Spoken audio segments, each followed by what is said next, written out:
Greetings YouTube. Today I'm going to review the Kershaw Clash, which is listed as the 1605X, though I'm not 100% sure what the X stands for because the marking on the blade just says 1605.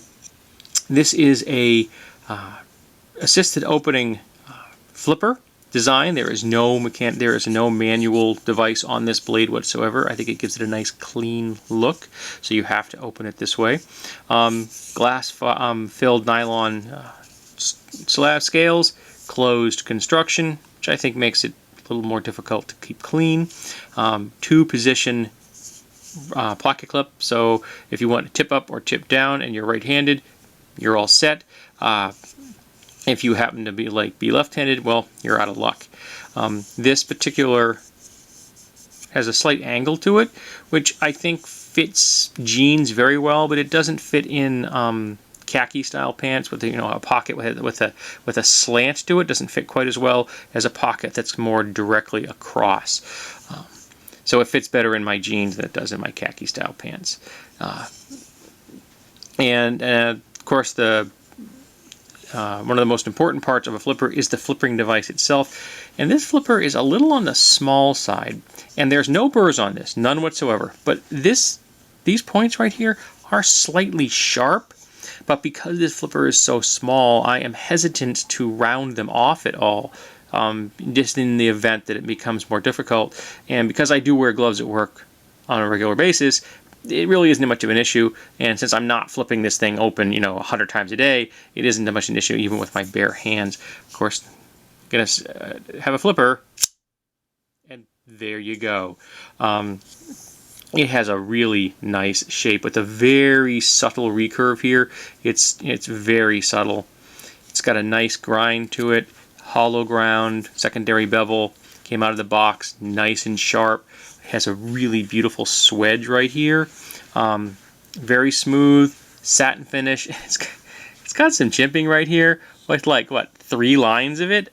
I gotta tell you, it's very subtle. It's almost not noticeable, and frankly, completely useless because of this little swedge right here. It fits in the hand very well. You don't really need that chimping, but they want to put it there. I'm not gonna stop them. This very large, comfortable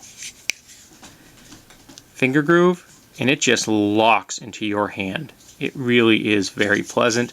This scale is cut out a little slightly more than the other scale, which means accessing the liner lock is very comfortable. There is some jimping on the liner lock, but it's not overly aggressive, and you're not in danger of hurting your thumb, having to press on that repeatedly if you're having to close it. Centering is not perfect, but is quite adequate, and I didn't monkey with the pivot at all because it opens up in a very nice manner. Nice authoritative lockup, very solid, no side to side, no vertical, no play whatsoever. And I was quite impressed. I had found this, poking around on Amazon one day, and I saw it, and they're asking $19 for it. And with the chance of getting free shipping. So the last time I bought something, I bought a book for my mom for Christmas, and I tacked this onto the order because it was just such a sweet shape, and it is what I'm carrying at the moment as my EDC.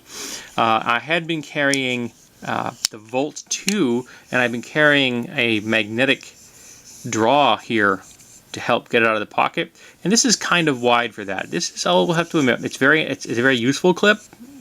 It does a nice job of holding things in place without too much retention, but it's unusually wide. I thought that was kind of a strange decision. It's very chunky looking, and I think they would have been better off with a slightly narrower design. You could have still done something was moderately stylistic if you wanted to, but I think it was just kind of strange to have a design that is quite this wide. And of course, it says Kershaw on the side. It is you got your little logo here, 1605, and CR13 MOV steel, made in China. And I think for a $19 price point, you were going to do a whole lot worse than a blade like this for under $20. I'm very impressed with the quality of this knife, and I am looking forward to continue to carry it in the near future.